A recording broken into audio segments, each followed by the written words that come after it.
Connection, opportunity, possibility. It's what we all want. Spectrum has built a world where anything is possible, with products and services designed to work better together for a seamless connectivity experience. A connection to family and friends, a connection to education, and a connection to new opportunities. So there's no limit to how big we can dream. That's Life Unlimited. That's Spectrum. Welcome to Mind Love, episode 109. Today's episode is all about how to build good habits and break bad ones. Somewhere between 40 to 50% of our daily behaviors are non-conscious automatic habits. Just to connect the dots here, so I mentioned earlier, we got those 4 stages: cue, craving, response, reward. So the 4 laws of behavior change, there's one for each stage. And so make it obvious is really about making the cues of your good habits obvious, or making the moment of action more obvious. So it's about that starting phase. Many people think they lack motivation, but what they really lack is clarity. So implementation intentions and habit stacking are ways to get over that. They're ways of making that habit, that moment of action, more obvious so that it doesn't pass you by. And you don't have this like vague notion of, it'll just be better this time, or I'll act differently, or I'll try harder, which, like those are all fine, worthy goals, but they're very vague and they don't give you a specific place to insert that habit into your life.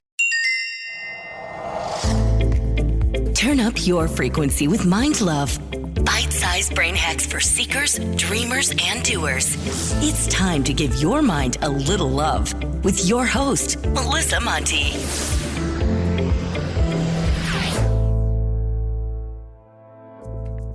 Okay, guys, real talk. It has been quite some time since I've asked for a review on Apple Podcasts app, and I have to tell you that those are so important to the growth of this show.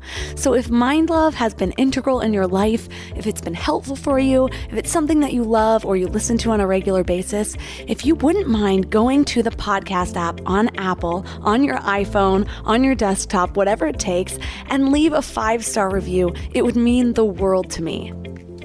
Hi, friends and wild minds. Want to know something crazy? They say by the time you're 35, you're basically just a series of habits. Habits of behavior, obviously, habits of thought, habits of emotions. And you might be thinking, wait, Melissa, I thought that habits were only the things that I do over and over again, like biting my nails or checking my phone 342 times per day. Yeah, those are habits, but habits are not just about behaviors. They actually include your thoughts and your emotions too. So if it seems like you always have negative thoughts looping in your head and you just can't get on that positivity train, that's because you haven't checked your thought habits, meaning that you haven't yet disrupted your current thought patterns and consciously created new ones. And so what about emotions? How can emotions be habits? Well, a great example of this is if you snap too easily. Do small arguments with your partner usually end up with you totally blowing it up? Or do you allow yourself to wallow in self-pity? Part of depression can actually even be an emotional habit. Yeah, there's a chemical imbalance too, but there are things that you can actively do to stop that pattern and start shifting your thoughts and feelings to something that you actually want your life to consist of. This is something that I know very intimately, and understanding this actually really helped me out of the darkest times of my life. Thoughts and emotions aside, I am definitely a creature of habit. I've had all the bad habits. The addictions I suffered from all started as habits, but man, there's something about the things that just aren't good for me that I've always wanted to do over and over again. Nail biting, Netflix, candy, too much social media, all the things. Growing up, I always felt like I had to be really careful whenever I loved anything because I'd just take it to a whole new level. Example, Haribo Gold Bears. They're not vegan, so I don't eat them anymore, but they were my favorite gummy bears. So I just started buying them in 5-pound bags. I had to import them from Canada because obviously. Or wine. I never really identified with having a drinking problem, except maybe in college, although back then I wasn't identifying with it, but looking back, probably had one. But didn't we all? But I just got in the habit of having wine while making dinner. And then I associated wine with a fun girls' night out, or a nightcap, or coziness, or movies, And suddenly I was connecting wine with all the things that I liked. So then I was tying this behavior with other behaviors, which made them even harder to break. So understanding how to break bad habits and build positive ones became super important, not just for my own success, but for my own survival. And I'm really excited because today we have the author of the best book I have ever read on habits. And I have read a lot. This book has thousands of reviews on Amazon and all 5 stars. Not 4.5, 5. That is rare, y'all. Our guest today is James Clear, author of the best-selling book Atomic Habits, and he's one of the world's leading experts on habit formation. Today, he's going to teach us practical strategies that will teach you exactly how to form good habits, break bad ones, and master those tiny little behaviors that lead to remarkable results. So, 3 key things we will learn are what's actually happening in the brain when a habit is formed, why self-control seems so difficult, and simple steps you can take to start building the habits needed to become the best version of you. Before we dive in, I want to make sure you know about the Morning Mind Love. It's the easiest way to start each day with a little reminder about how magical you really are.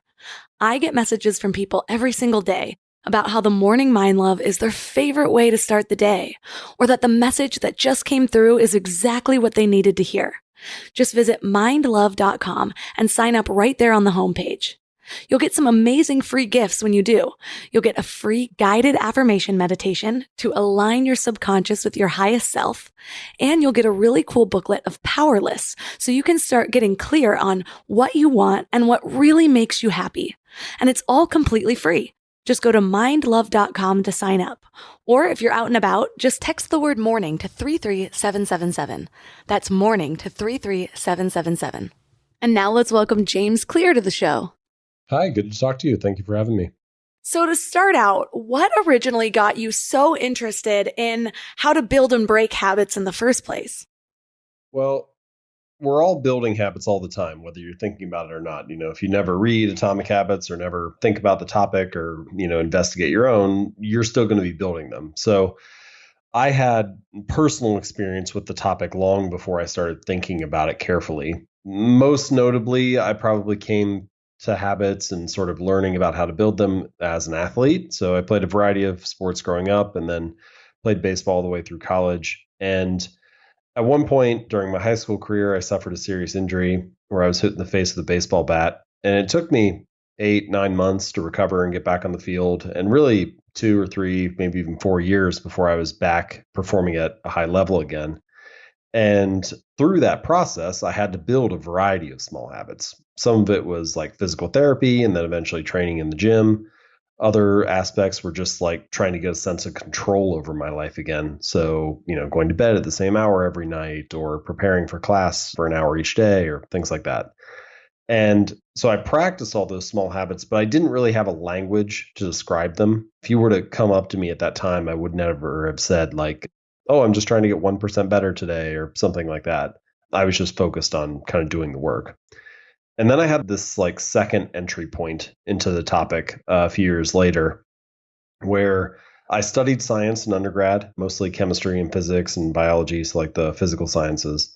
And then I started my own company after I got out of grad school, and it just did okay. Like I didn't really know what I was doing, and I kind of flopped around for a few years. And I realized, one of the problems is I don't know how to market anything. I don't know like why somebody would sign up to an email list or how to sell a product. And so I started reading about consumer psychology just to learn more about the business. And that naturally led me toward behavioral psychology and habit formation. And so then my kind of scientific brain got interested, and suddenly I had all of these things that I could talk about or read about that pointed back to the experiences I had as an athlete. So I had this like language now for describing what I was doing on the practice field, or how I was building a fitness habit in the gym, or thoughts that I could use to build a writing habit for my business. And so that's kind of actually a good description of where I see myself now. So I've been writing at jamesclear.com about habits for the last 6, 7, 8 years now. And Atomic Habits is kind of the culmination of that work and came out last year. And I see myself as like a bridge between academic research, scientific investigation about how habits work, and then the daily practice of what that actually looks like in the real world. And that's really what I'm most interested in, is taking scientifically grounded ideas and applying them to our daily life and work. Yeah, the book is so awesome. I am a habit person, both in good ways and bad ways. I've had to break so many bad habits. I have a really addictive personality, but I also have thrived by my ability to create new ones. And it's interesting, when I was going through your book, there's so many things that I was like, oh yeah, that's just a different way to say what I've already been saying, but I didn't necessarily know the science behind it or why it works so well. So what is actually happening in the brain when a habit is formed? Yeah, well, thank you for saying that. Whenever I hear that kind of feedback from readers or people who are using the ideas, I always think it's kind of affirming, because basically what it means is you, like, through trial and error and kind of going through your life, you figured out some strategies that work for you. And then you read the book and you find one or two of them. You're like, oh, yeah, that's that thing I do that works well. And so for me, that's good, because like the ultimate test of whether an idea is true or not is, does it work in the real world? So thank you for sharing that.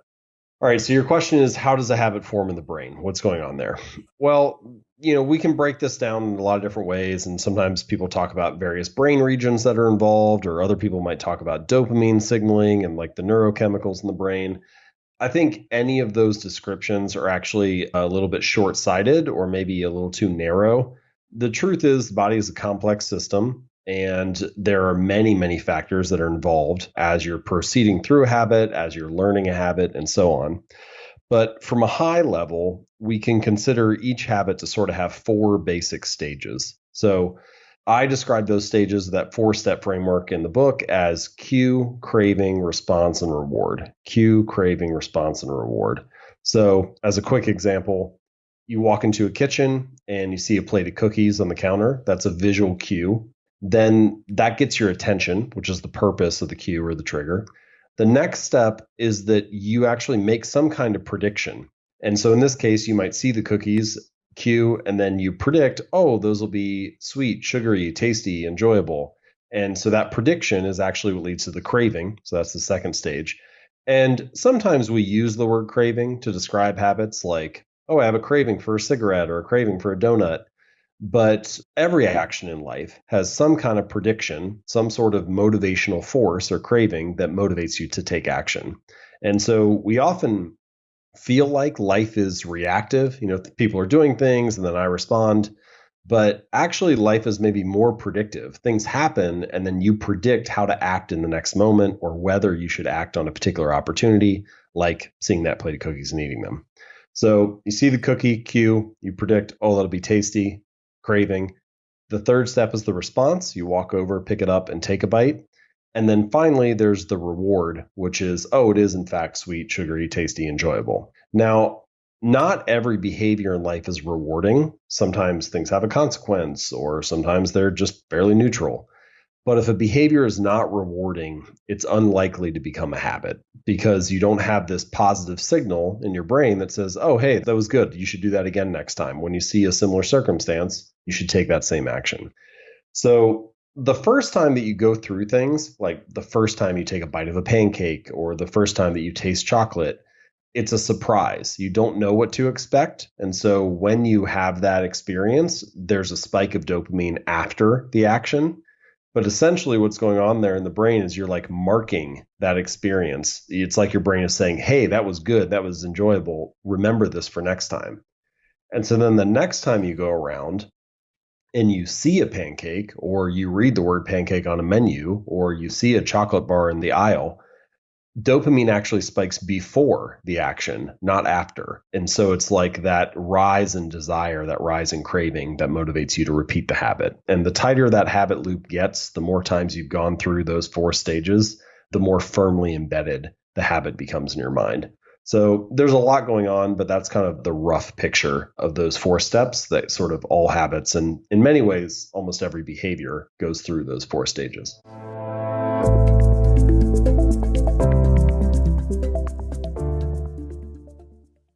Before we go deep today, I want to give you a little gift, and I want to give it to you every single day. It's called the Morning Mind Love. I know how life can be. You're all fired up after an inspiring episode, and then a new day or a new challenge comes at you, and it's just hard to keep up that energy. Well, the Morning Mind Love is kind of like an oracle from your higher self to help you start each day with a positive focus. Plus, when you sign up, you get 2 free gifts, a 30-minute binaural meditation and 30 days of journaling prompts to help you remember who you truly are. And it's all completely free. So join over 9,000 people and go to mindlove.com to sign up or text the word morning to 33777. You know what I love about the start of a new year? It's kind of like opening a fresh notebook. 365 blank pages just waiting to be filled with your story. But sometimes we get stuck trying to write that story alone. Maybe there's a chapter you've been wanting to revise, or maybe you're just ready for a whole new plot twist in 2025. But here's what I've learned from my own journey with therapy. It's kind of like having an editorial partner for your life story. Someone who helps you see the patterns that you might have missed, who gives you the tools to write stronger chapters ahead. And that's why I'm so excited about BetterHelp.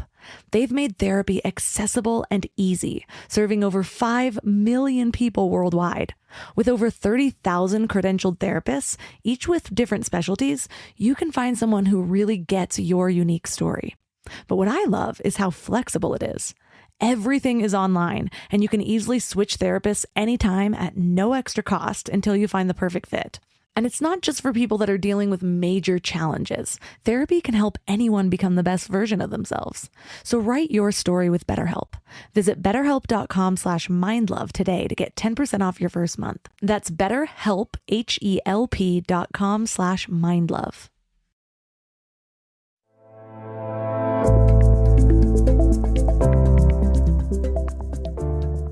So I have talked about before how I have an addictive personality. And I remember one time saying like, yeah, I can get addicted to most things. And somebody almost got a little bit offended. Like, okay, don't compare your chocolate cravings to like a deep, serious addiction. But I wasn't really thinking about it that way because I've also had some pretty deep, serious addictions. So I felt like I had like the freedom to say that. But is there really a difference between deep bad habit compared to an addiction? And what would you say that is? Yeah, that's a good question. So first, before I answer, I should say like I didn't write Atomic Habits to be a book on addiction. I don't consider myself an expert on addiction. So I'm not really trying to take a stance on that in the book. However, I have learned a lot about it, and it is like an adjacent related topic. And I've heard from a lot of addicts who have either read the book or have someone in their family who's dealing with an addiction. And there are quite a few strategies that are mentioned in the book that appear to be very relevant or useful for people who are dealing with those situations. But your question is, what's the difference between the two? And so this is a good question, and actually like a little bit of a deeper question about habits in general, which is some people are like, well, what is a bad habit anyway? Like if it's bad for me, then why would I do it? And so I think it's worthwhile to distinguish what a good habit and a bad habit is. Now, technically speaking, every habit that you repeat, it serves you in some way. It provides some benefit to you. Otherwise, you wouldn't repeat it again.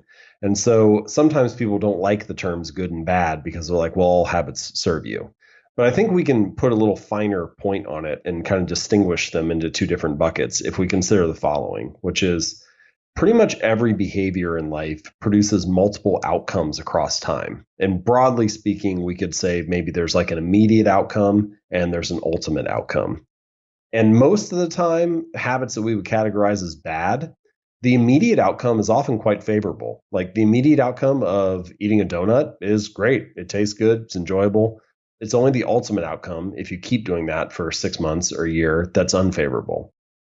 Smoking a cigarette, same way. The immediate outcome is maybe you get to socialize with friends outside of the office, or maybe you get to curb your nicotine craving or reduce stress. It's only if you keep smoking 2 or 5 or 10 years down the line that the ultimate outcome is unfavorable. With good habits, it's often the reverse, where when you show up and do a good habit like go to the gym, after any particular workout session, like the change in your body is insignificant. You don't really see any benefit there. The scale hasn't really changed. You look the same in the mirror at the end of the night. If anything, like maybe you're sore, you're like putting all this effort in and you don't really have any change to show for it. And so the immediate outcome of good habits is often kind of unfavorable, and it's only the ultimate outcome a year or 2 down the line that gets you those kind of returns and rewards you were hoping for. So I think the summary we could say there is that for the cost of your good habits is in the present, the cost of your bad habits is in the future. And so I offer that as a way to distinguish what a good habit is and what a bad habit is. Now, within bad habits, we have this second kind of category that you're mentioning, which is, well, what about an actual addiction? What is the difference there between something that just doesn't pay off for me in the long run and something that's actually addictive? And I think the answer is that this is particularly true for actual substances. They kind of play a trick on your brain in the sense that, so just a few minutes ago, I mentioned that before an action is taken, there's this dopamine spike in the brain that like motivates you to take action. Well, when you take some kind of substance like meth or cocaine or whatever, often it artificially raises dopamine in the brain or these signals, these neurochemical signals of pleasure, so that you know that it doesn't serve you, but like biologically, your brain is still getting the signal that it is serving you. And so it becomes hard to resist because you're almost like faking yourself out in that sense, or the substance is faking you out. And so I think the answer to your question is, with a bad habit, learning continues to happen. If you're doing something and then it no longer serves you anymore, if it is no longer rewarding, then you can change your behavior. But with an addiction, you already know that it doesn't serve you. You know it's not beneficial, and yet you still can't stop yourself from doing it. So addictive behavior is like once a behavior continues despite negative consequences. And so with most habits, when you go through that feedback loop of cue, craving, response, reward, if it turns into cue, craving, response, consequence, then you still continue to learn. Oh, okay, this is no longer working. I should skip this. And as an example of a non-addictive behavior, and this is more like kind of neutral, let's say you have a remote control and you're pressing the power button and the batteries are dead. Well, your habit is, oh, I always pick up the remote control and I press the power button and the TV turns on. And you might do that once and then you press the button and you keep pressing on it because it's not working anymore. But after you do it like 10 or 20 times, you're like, okay, this thing's broken, and you get up and turn it on manually. And so even it's the same habit, but once it turns into, oh, that's no longer rewarding, it no longer turns on the TV, you learn and you change your behavior. But with addictions, it's very hard to change the behavior despite the negative consequences. Last thing I'll add on this, which I think is just an interesting point to consider. I like to kind of think about behaviors as sort of defaulting or leaning one way or another. And so when you mentioned like, oh, I can get addicted to just about anything. Well, that is technically true. Like you could, for example, get addicted to exercise. And there are some people who have exercise addiction. But generally speaking, there are far more people who get addicted to, say, like using meth or cocaine than they do getting addicted to exercise. And so exercise defaults more toward a productive good habit, whereas like substance abuse defaults more toward an unproductive bad habit or maybe even an addiction.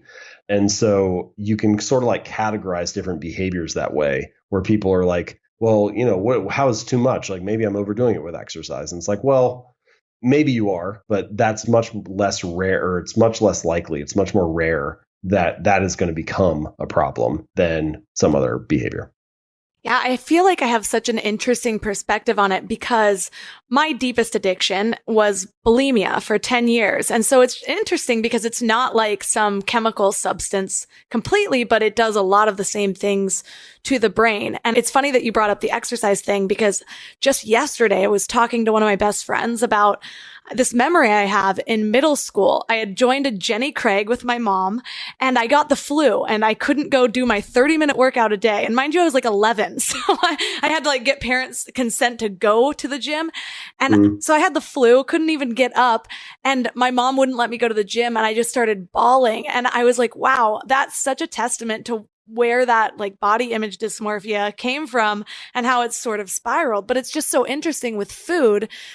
I mean, with bulimia and with just other stupid little, I'm doing air quotes around addictions, it feels very similar sometimes when you feel like you can't stop. And it's just, even when you know it's not good for you, we think so often our first default is, well, can I just have self-control around this? Can't I just stop doing it? And the amount of times I woke up, whether it's bulimia or just one of the other minor things that I had, not being able to stop when I really wanted to, or sometimes being like, yeah, I woke up this morning with so much self-control, and then 5 p.m. rolls around and either binge eating or I'm like being lazy or whatever the habit that I'm trying to break is. So what is it about? Why can't we just override that behavior with self-control? Or why is self-control so hard to grasp once it's already formed its own habit loop?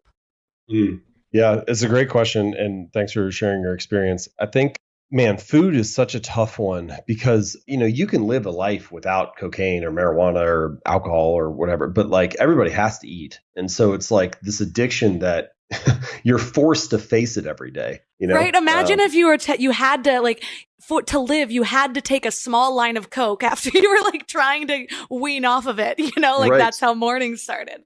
Right. Yes. Yeah. So I totally feel for you there. It's like, man, that's just such a tough one. So your question is about self-control. So this is interesting. So I have a chapter in the book called The Secret to Self-Control. And one of the lessons of the research that's covered there is that people who exhibit or display high self-control and those who exhibit low self-control actually don't differ that significantly. The primary thing that is different about them is that the people who exhibit high self-control are in environments where they are tempted less frequently. And certainly there can be outliers. And anytime we're talking about addiction, I worry a little bit about like maybe it is an outlier case. For example, maybe someone is hypersensitive to cues, which is a thing that people have. And so like it's possible, for example, that people who tend to have food addictions maybe are more sensitive to food cues than the average person. But generally speaking, you can imagine the typical human brain as responding to most stimuli relatively similarly. Like if you put most people in a war zone, they'll be stressed and anxious and worried. And if you put most people on a calm beach, they'll be relaxed and more chill. Similarly, if you give most people a bite of chocolate or candy, they'll think it was sugary and tasty. And if you give most people a bite of broccoli or plain bread, they'll find that to be less sugary and less tasty than the chocolate bar or candy bar was. And so my point is that the human brain responds to stimuli in a very similar way across people.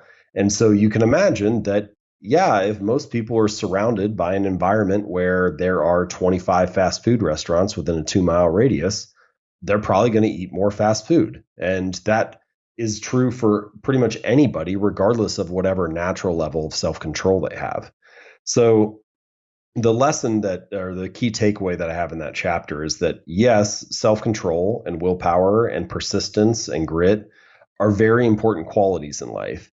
But the most meaningful or most effective or most rapid way to like give yourself an instant willpower boost is not to like try harder or just like berate yourself for not wanting it bad enough, but it's to design an environment where you need less self-control, to design an environment where you are tempted less frequently. That's the most reliable and rapid way to increase your willpower and self-control. That makes perfect sense because since going back to food, since that's just what I have the most experience in having to deal with every single day, I don't keep certain snacks in my house. And I talk about this a lot, but like my chocolate, I love chocolate, and I have to have my husband hide the bar, and he gives me 1 square per day because I still want it. But if the bar is accessible, I will eat the whole thing. And so the same thing goes with any other real snack foods. I just have to keep in my house what I'm okay eating. So it makes sense also if you're trying to build a habit, or when I was really actually starting my morning routine, I meditate and I journal every morning, but it's just more likely that I'm going to do it if my meditation cushion's already out with my little headphones that I like to wear and my journal's sitting right there, and I don't put it away, because I will do it about 50% of the time if I put it away, and it's closer to like 80 or 90% if I leave it out. So what are some other ways that we can begin to, when we're really working on creating a new habit, other than designing the environment that makes it more likely that we're going to be able to follow through? Yeah. I mean, those are great examples of what I would call like priming the environment, right? Like leaving your gym clothes out or leaving the journal out. That's a way to prime the environment to make the next action easy. And that's kind of the core idea behind environment design. And, like I'm not someone who's struggled with addiction personally, but I fall into the same things you're talking about here. When Halloween comes around, the main lesson that I've had is we should buy the candy that we give out to kids like that day, because if we buy it the week before, I'll eat half of the bag before Halloween arrives. And so that same thing, that your exposure to cues and stimuli in the environment, it can work both for you and against you. And that actually, I should mention, that actually is the truth about pretty much everything that we talk about today. The powerful thing about habits is also the dangerous thing about them, which is that they're a double-edged sword. They can either build you up or cut you down. And so all of these strategies, like if you want to reduce the odds that you eat candy before Halloween, then don't buy it a week before, buy it the day of the holiday. And the same thing is true on the other side. Like when I wanted to start flossing consistently, for example, I realized that I would brush my teeth twice a day, but I would only floss every now and then because it was hidden away in a drawer in the bathroom. And so I just wouldn't remember to do it part of the time. So instead, I got this little bowl and I put it right next to my toothbrush, brush my teeth, put the toothbrush down, pick the floss up. Now I floss like twice a day, which I'm told is excessive. So, it's basically just like how prevalent is it in the environment. So your question, though, was what are some other things that you can do? So environment design is certainly a powerful one. I think a great place to start because you only need to design the environment once or that first time, and it makes the action easier every time. Another recommendation that I have is what I call the 2-minute rule. So the 2-minute rule says you take whatever habit you're trying to build and you scale it down to something that takes 2 minutes or less to do. So, for example, do yoga 4 days a week becomes take out my yoga mat. Or read 30 books a year becomes read 1 page. And sometimes people resist that a little bit because they're like, okay, I know the real goal isn't just to like take my yoga mat out. Like I know I actually want to do the workout. So this is some kind of like mental trick. Why would I fall for it, basically? And if you feel that way, I understand where you're coming from. But so I had this reader named Mitch. I mentioned him in the book. He ended up losing over 100 pounds. And for the first 6 weeks that he went to the gym, he had this rule for himself where he wasn't allowed to stay for longer than 5 minutes. So he would get in the car, drive to the gym, get out, do half an exercise, get back in the car, drive home. And it sounds silly. It seems like ridiculous. It's like this is not going to get the guy the results that he wants. But if you take a step back, what you realize is that he was mastering the art of showing up. He was becoming the type of person that went to the gym 4 days a week, even if it was only for 5 minutes. And I think this is like a much deeper truth about habits that we often overlook, which is a habit must be established before it can be improved, right? It has to become the standard in your life before you can worry about optimizing or expanding it from there. You need to make it the new normal first. And so often we're focused on finding the perfect business idea, the best workout program, the ideal diet plan. We're so focused on optimizing that we don't give ourselves permission to show up, even if it's just in a small way. And so, if you don't master the art of showing up, you have no like raw material to work with. There's nothing to optimize. And you can have the best theory in the world, but if you never turn it into practice, it can't turn into anything. And the 2-minute rule kind of helps curtail that tendency that we have to bite off more than we can chew or theorize about the perfect way to do something, rather than mastering the art of showing up and, doing things consistently, even if it's just in a small way at the beginning.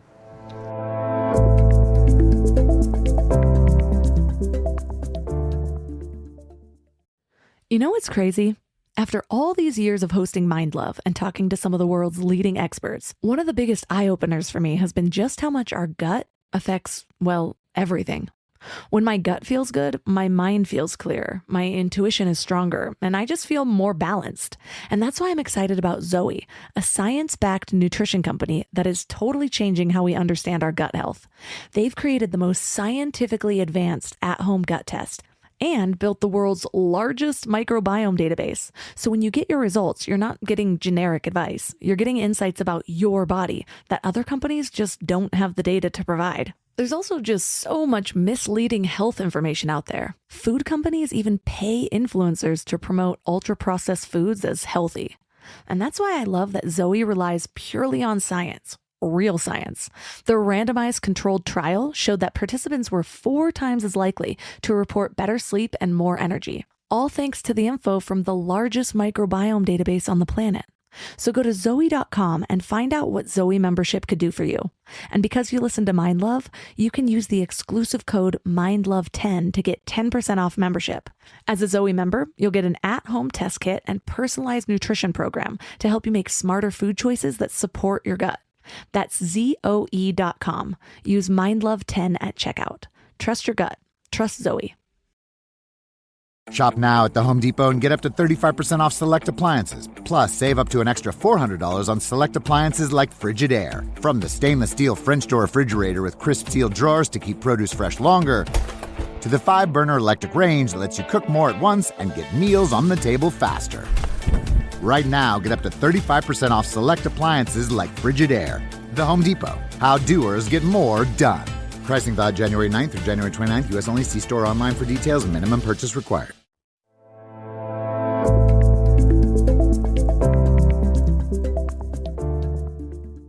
I remember in the beginning of your book, you had recommended that people go through and basically it's a way to do an inventory of all of the habits that you have, whether good or bad. Why do you find that such a beneficial practice if you want to start to build new ones? Like, couldn't we just keep our current habits regardless of what else we're trying to build? Or why is that an integral part of the whole process? Yeah, that's a good question. So you're kind of faced with two different challenges when it comes to habits. When you're building a new habit, a good habit, it's not yet automatic. You have to think carefully about how to craft it and remind yourself to do it and come up with these methods for instilling it into your mind and brain and making it more automatic, practicing it consistently.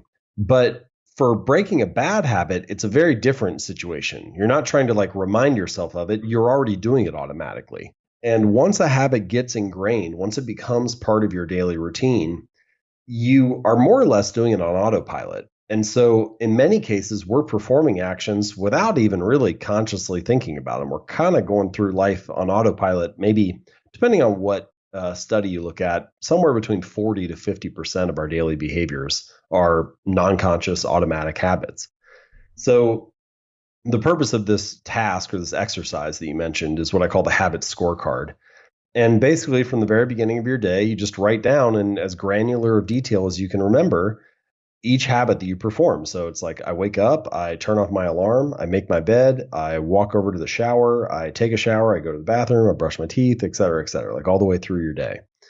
And the point of doing this is not to judge your habits really as good or bad. It's just to make yourself aware of what's already happening. And you could, as you just asked, you could let your current habits go and just kind of let them sit there. And most of the habits on that scorecard, you're actually not going to try to intervene or change. But it can happen that your behavior will change without you being aware of it, but it'll just happen randomly. It won't really be under your control. In order for you to have any kind of reasonable amount of control over designing your habits, over adjusting your life in some meaningful way, you need to first become aware of them. And so the process of behavior change almost always starts with awareness. We can imagine it kind of being like a circle where at the top of the circle, you become aware of the behavior that you want to change, whether it's through this habit scorecard or just noticing it some other way, or somebody tells you that you keep doing this thing. So first there's awareness. The next stage is, okay, I've decided that I want to change it. So now you have to start what we could call deliberate practice, where you're practicing a new routine instead, but it's not automatic yet. The change has not happened. Then with practice, you gain fluency, skill, speed, consistency. And gradually, as you move around this circle here, the habit becomes more ingrained. And then eventually, as you're moving around, you kind of get to, oh, I've built a new habit now. Now it's more automatic. But at that point, we have to return to the top of the circle and become aware of our behavior again and ask ourselves, okay, are my current habits still serving me? Is there something here that I want to change again? And then start the process all over again. But it always starts with awareness, which is the purpose of doing that exercise. Yeah, it's so funny because I found that too. Like when I become really intentional about my day, I will often get so much more done, and it's like I have so much more control over all of my life. But then a part of me always wants to be like the little devil's advocate over there where it's like, well, wouldn't it make more sense that if I allow those autopilot behaviors to continue and focus funnel all of my efforts into whatever new I'm building. So it's so interesting that it doesn't work that way. And it's almost opposite where no, become more intentional about almost everything. And it's like it's changing the habit of your entire mindset. Whereas when I'm letting things go throughout the day or letting myself just kind of fall into old patterns that I'm not super proud of and don't leave me feeling energized, it'll leak into everything else. And it's hard to even build one new thing. Have you found that? Well, if a habit is serving you, then letting it run on autopilot is great. But the problem and the reason we need to kind of reflect and review and continually revisit things is, as you mentioned, we often have this like baggage of old habits that maybe served a purpose at some point, but still have continued in our lives despite not being really that useful. Or we learned a particular solution to a problem that isn't the best solution. So, for example, you can consider most of your habits to be like, you could even consider the role of habit to solve the problems of life with less energy or effort than you would otherwise need. So, for example, you might come home from work each day and it's like 5:30 and you're exhausted. Well, one person might de-stress and decompress by playing video games for an hour. And another person might do that by smoking a cigarette. And a third person might do that by going for a run. And so all of them are sort of solving that same problem of feeling exhausted and tired and needing to relax a little bit, but they're doing it in wildly different ways with regards to how productive or how fruitful or how beneficial that habit is.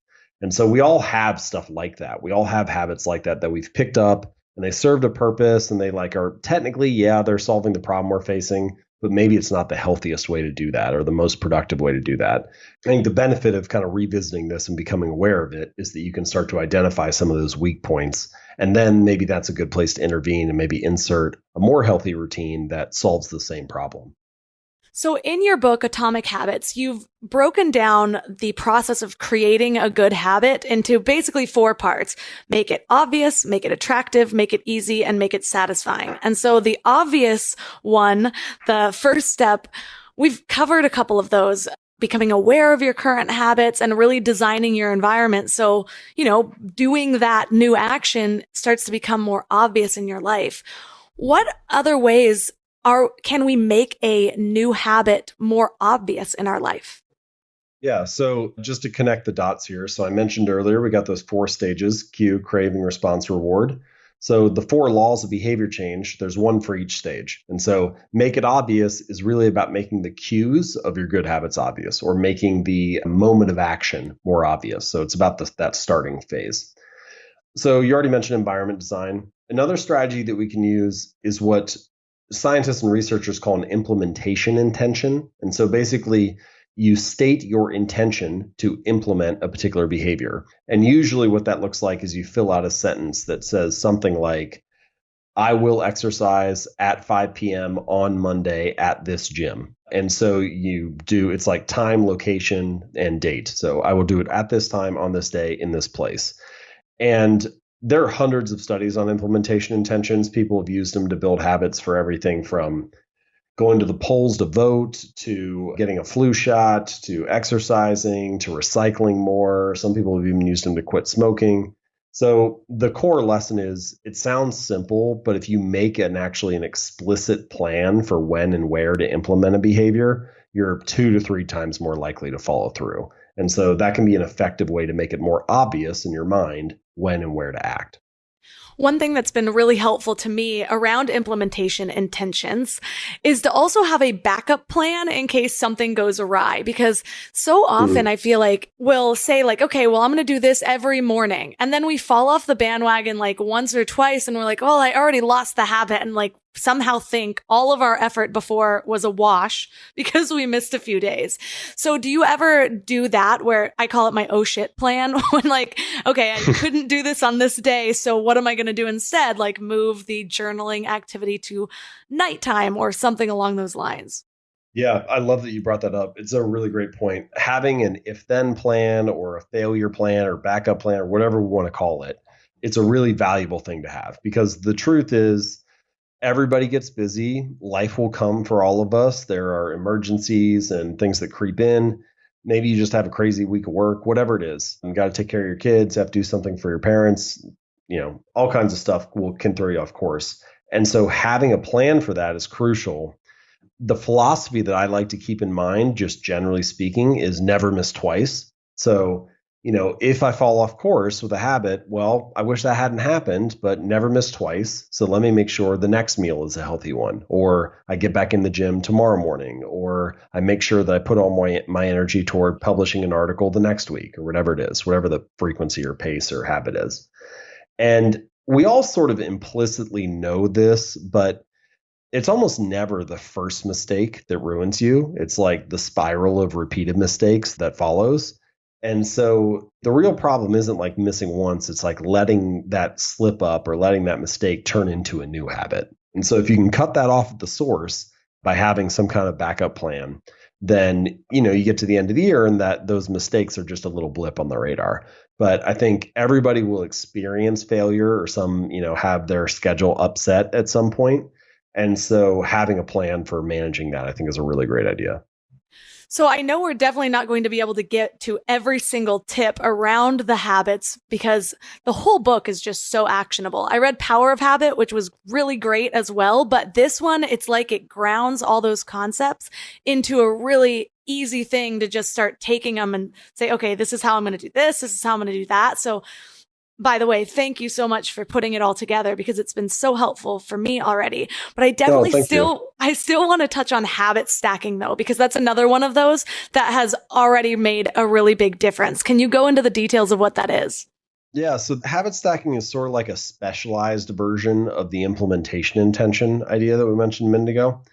So this was first designed by a Stanford professor named BJ Fogg, and he refers to as anchoring because basically what you're going to do is you're going to anchor your new habit on top of an old one. So for example, let's say you make a cup of coffee every morning, and that's just a habit that you normally do, and you want to build a new habit of, meditating each morning. Well, you could say, after I make my morning cup of coffee, I will meditate for 60 seconds. And so you're anchoring or tying that meditation habit to your coffee habit. And so the formula that Fogg recommends is after current habit, I will new habit. So you kind of, after I make my cup of coffee, I will meditate for 60 seconds. Or after I put my leftovers in the microwave to heat them up, I will do 10 burpees while I'm waiting. Or after I sit down to dinner in the evening each night, I will say one thing I'm grateful for that happened that day. And so habit stacking allows you to have a very clear place to insert that new behavior in your life. So like I mentioned a moment ago with the implementation intentions, you fill out that sentence and now it's very specific when and where to act. I know the time, I know the place, I know the location. Habit stacking is the same kind of idea, but rather than tying it to a time or location, you're going to tie it to another behavior that you do. So I know exactly when I do my meditation, it's right after I make my cup of coffee. I know exactly when I practice my gratitude habit, it's right after I sit down to the table for dinner. And what a lot of people find, or many people think they lack motivation, but what they really lack is clarity.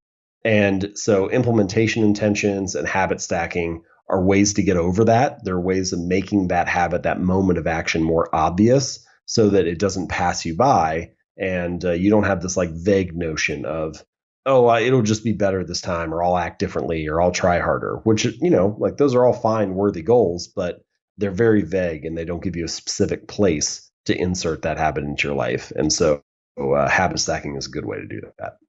Under the section of making a habit more attractive, you have something called temptation bundling, which is pairing an action that you want to do with one that you need to do. And it sounds kind of similar to habit stacking. So how are they different?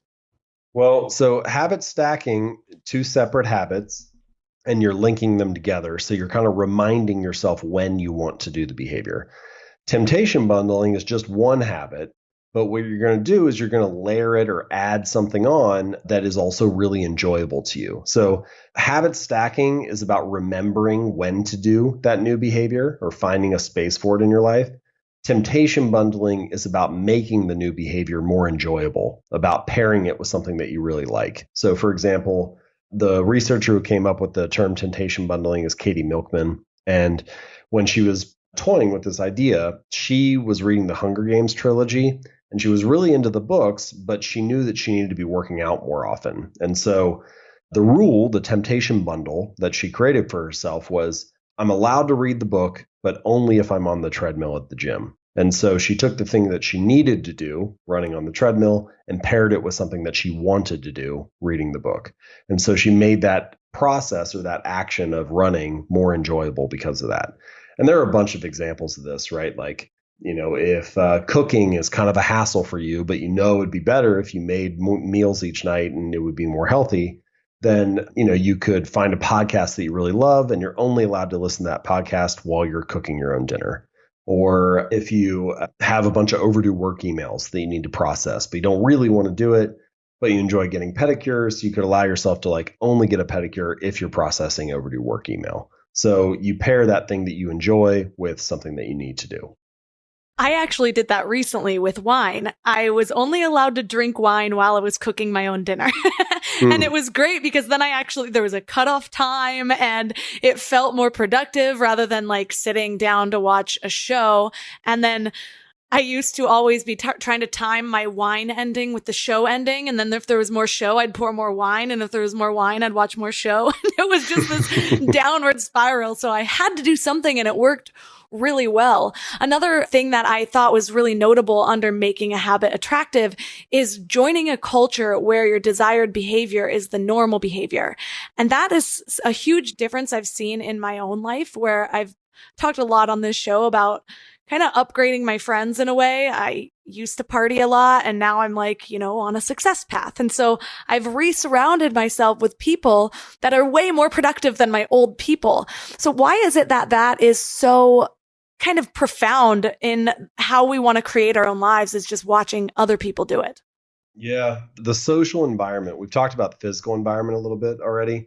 The social environment is maybe the strongest factor, long-term factor in determining whether a habit remains attractive to you or not. And the punchline of this, as you just mentioned, is join a tribe or join a group where your desired behavior is the normal behavior. Because if it's normal in that group, then you're going to want to perform the habit because it's going to be a signal that, hey, I get it. I belong. I'm a friend of this idea too. Or I fit in. And the truth is, if people have to choose between having the habits that they want, but being on their own, and having habits that they kind of don't want or just okay, but fitting in, most people would rather be wrong with the crowd than right and by themselves. Most people would rather choose belonging over loneliness. And in many cases, the desire to belong overpowers the desire to improve. And this is one of the deepest things that all of us want. We all want to belong. We all want to be accepted. We all want to have a tribe or have a group or have the support and love and affection and praise and respect of the people around us. And so we tend to avoid behaviors that prevent getting association and support and love and praise and respect. And we tend to be attracted to the habits within that particular tribe that do get reinforced and get praised and give us love and attention and respect. And so if a habit is normal in that group, then doing it's going to be a signal that you're going to get those things. So habits are, as you mentioned, the second law is to make it attractive. And habits are very attractive when they help you fit in and reinforce the norms of the tribe. And they're very unattractive when they cast you out and ostracize you and violate the norms of the tribe. And so it becomes really helpful, really important in the long run to find groups where your desired behavior is the normal behavior, because that's one of the best ways to get it to stick. If it's not normal, if it runs against the grain of the social expectations of the group, you might be able to resist that for a little while, but man, that's really hard to do in the long run. And in many cases, it takes a good bit of courage in that sense to build a new habit, because either you need the courage to go against the norms of the group in the short term, which you can possibly do in the short term, but it's very hard to do in the long run. Or more likely, you need the courage to step out and enter a new friend zone or enter a new tribe, to show up at the gym for the first time, or to go to the book club for the first time, or to attend a conference you don't normally attend in a different industry and introduce yourself to new people. You need some element of bravery to branch into a new tribe so that you can be surrounded by people who have those habits that you want to become normal for yourself. Something really weird happens sometimes when I'm doing that same technique, but it almost happens in the opposite way. Example, a lot of times if I go, I'm vegan and I eat really healthy. And a lot of times when I go hang out with family members that don't eat healthy at all, it's almost like I see the stark contrast and I hold even more firm in my current lifestyle. Like something about that looks so unattractive. And the same thing used to happen to an old friend I'd have. It seemed like whenever I went to hang out with her, it was like so many of the things in her life were kind of a mess that I would feel like shot straight into productivity mode. Is there anything to that, or am I just a weirdo? No, I think that makes sense. It's basically like the contrast is reinforcing, yeah, my current lifestyle is really rewarding to me. This is what I want, actually. Like now I can see so clearly. It's almost like you are able to step outside and above your previous self and compare where you are now or the trajectory that you're on now to the trajectory that you were on previously through this example of a family member who's eating unhealthy or a friend who is unproductive or unorganized. And so the contrast, I think, is very strong there. And that makes total sense to me that you would feel maybe reinvigorated to stay on your current path or your new path once you have that example.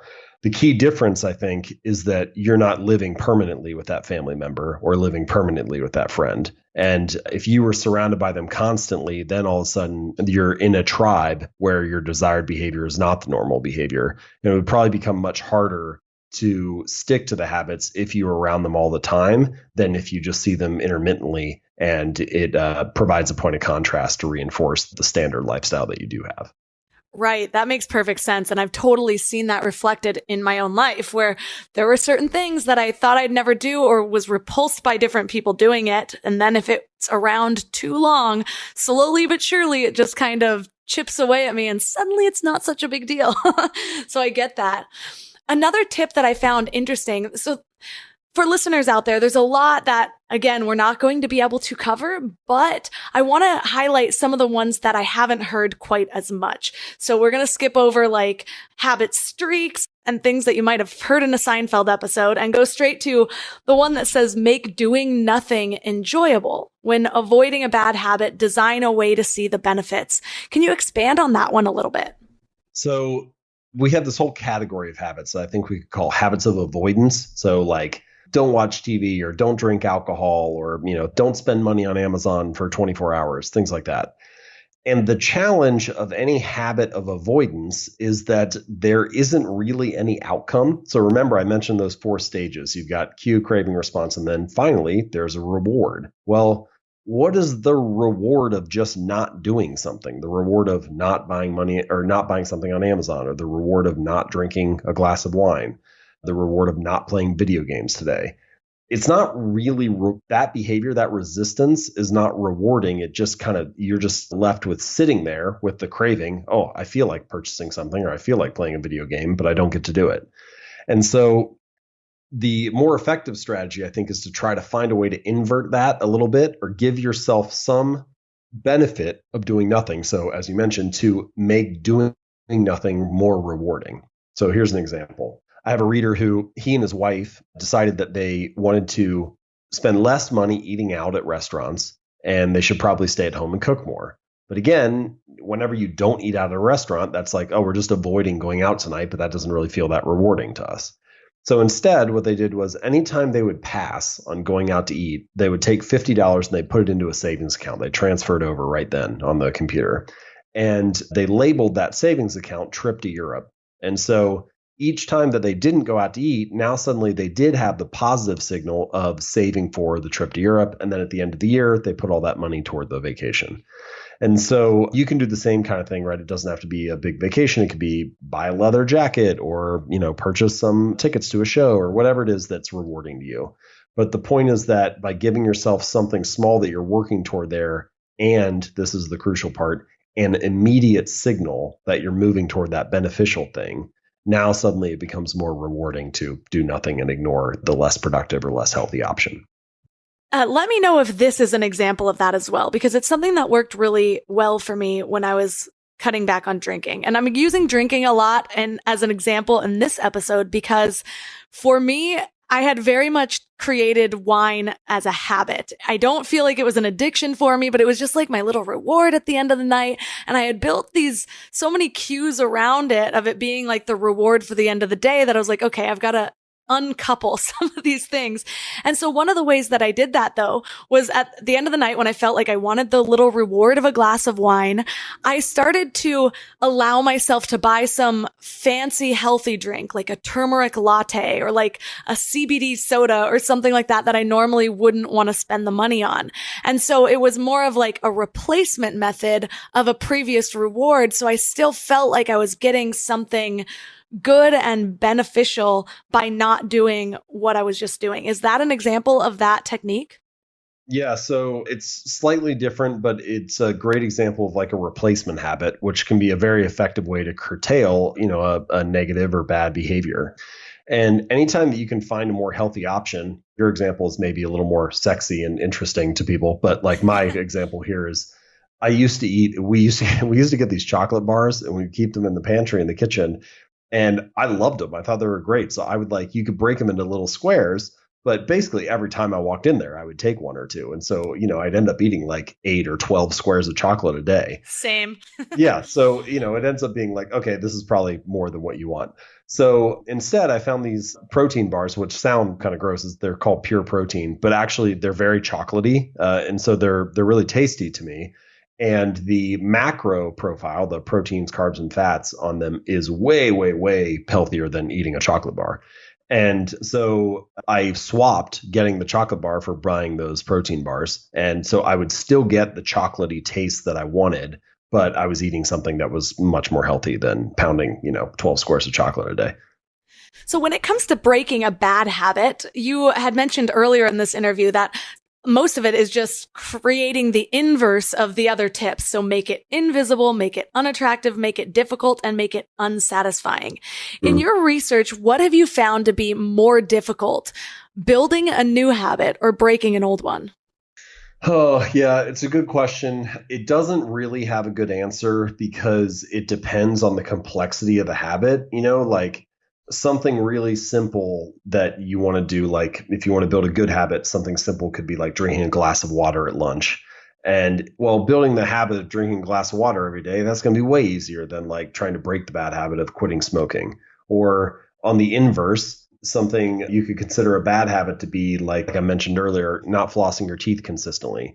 Well, that's going to be way easier to build than a good habit of like going for a run for 30 minutes after work every day. So the intensity and the complexity of the habit makes that comparison kind of impossible to give a clear answer on.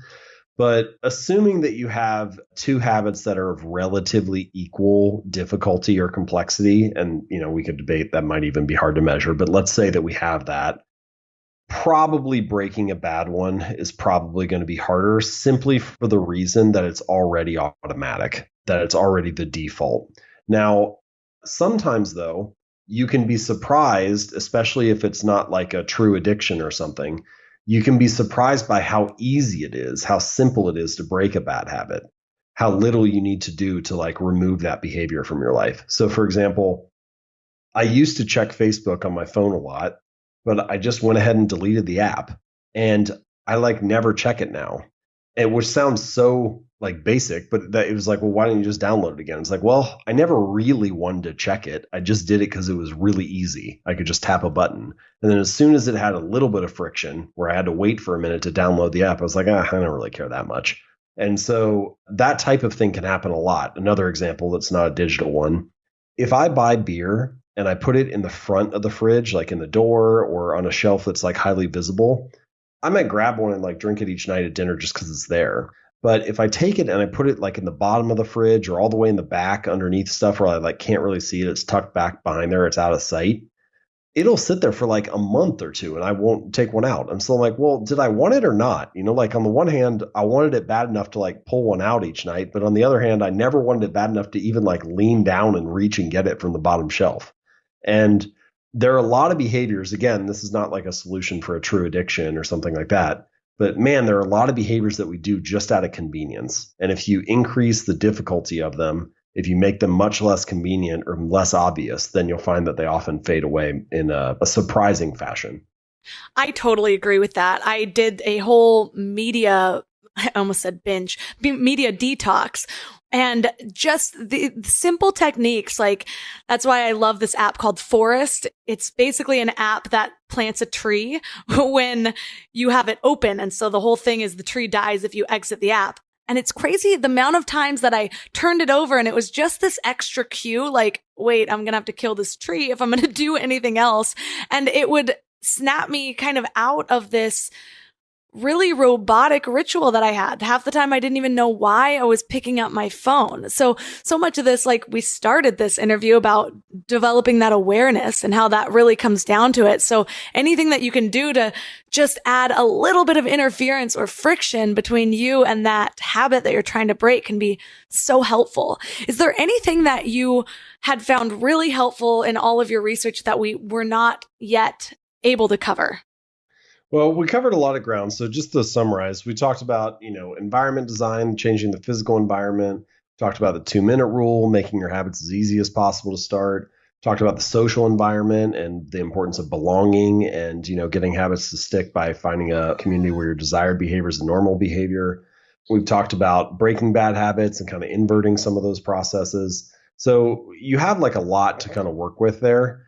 One thing that we haven't discussed yet is the importance of measurement. So motivation for a habit often fades if you don't have signals of progress. If you do have a signal of progress, if you have a signal that you're making progress and moving forward, then you have kind of every reason in the world to continue. And what you find is that even when you're working on something pretty difficult, like doing a really intense workout or working on a project for months at a time, if you have signals of progress along the way, then you kind of maintain motivation despite the fact that it's difficult.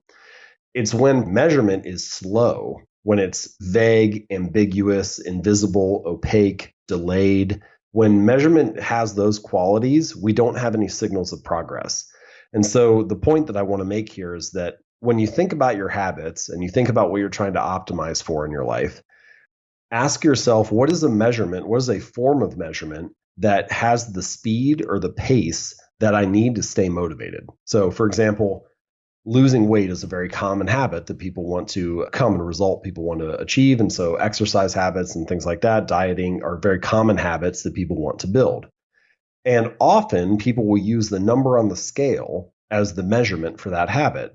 But the number on the scale might not change until every like 2 or 3 weeks. And even then it might be slow and only be a pound or two, maybe go up a pound or two, and then you go down 3. Like it's kind of like 2 steps forward, 1 step back. And because the measurement is so slow and it's easy to feel like you're not making progress, often motivation fades.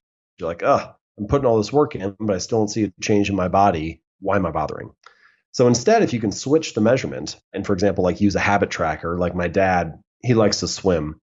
And so each day that he goes to the pool, he gets out and his body looks basically identical from when he went in, right? There's like no significant change from the workout, but he takes out a little pocket calendar at the end of the workout and he puts an X on that day. And at the end of the month, he adds up all the X's and he compares that to the month before.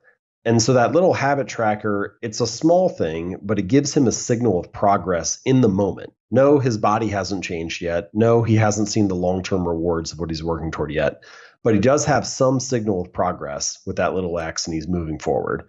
And it doesn't have to be a habit tracker. It could be any type of measurement. But the key idea is the same. You need to have some consistent signal of progress that the pace of the measurement matches the pace of the habit that you need to do. If you need to wait too long for the measurement to arrive, then it's really easy to get demotivated or give up. That is such a great point. Back in episode 86, actually, I interviewed my friend who is an Olympian, and her story was kind of intense in how she made the Olympics basically and had these months to train and got a really severe injury and couldn't do any running at all for I think 8 months. She ended up being almost bedridden. And so she started to track other things so that she wouldn't lose her motivation. Like it might have been arm reps, or she goes into it in detail if anyone's interested in that. It's one of my most popular episodes, episode 86. But it's just really interesting how she used tracking and how tracking anything, whatever stats that you can, even if it's not the ideal one that you're hoping to track, can still totally keep your mind in peak shape. And that combined with visualization, she was able to almost pick up where she left off, a little bit behind, obviously, but not nearly as much as if she had just given up during that time, not to mention what that would have just done to her whole goal. I think it's worth mentioning that every measurement is an approximation, right? So like your test score is not an indication of your overall intelligence. It is an indication of how you did on that test, but it doesn't tell you everything about your intelligence. Your scale is not an overall indication of your health or your body or certainly your self-worth, although it is an indication of maybe how your weight is moving at that time. The quarterly earnings that a company has is not an overall indication of everything that's going on in that company, but it does give you some insight to it.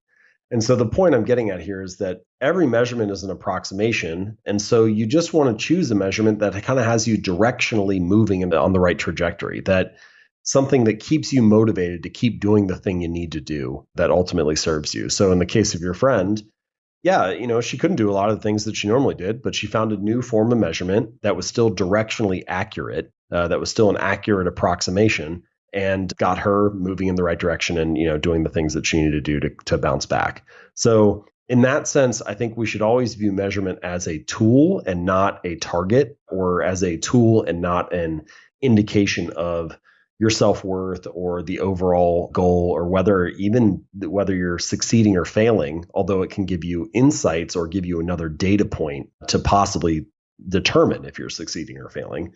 But it should not probably be the ultimate end thing. Well, thank you so much for not only coming on this show, but also just for all the research around habits. Like I said, that book has been really pivotal in my life and just in how I've been able to take more control over the habits I want to break and the habits I want to build. So for listeners who are also resonating with you, where is the best place for them to connect with you online?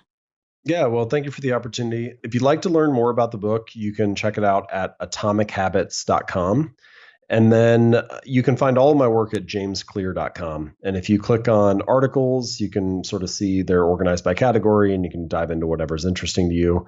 And then probably the most popular thing on the website is my email newsletter. So that goes out weekly, and there's a link to that in the navigation as well. So atomichabits.com for the book and jamesclear.com for pretty much everything else.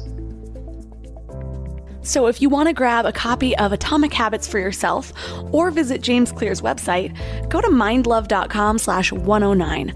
I've got all the links conveniently right there for you. Plus, if you purchase a book by clicking through the link from the MindLove website, you actually help support the show. So it's a win-win for both of us. Just to recap on a few things, like I said, I am a creature of habit, and there's definitely a dark side to this. I know we all joke about our bad habits and whatnot, and some of them seem meaningless or insignificant.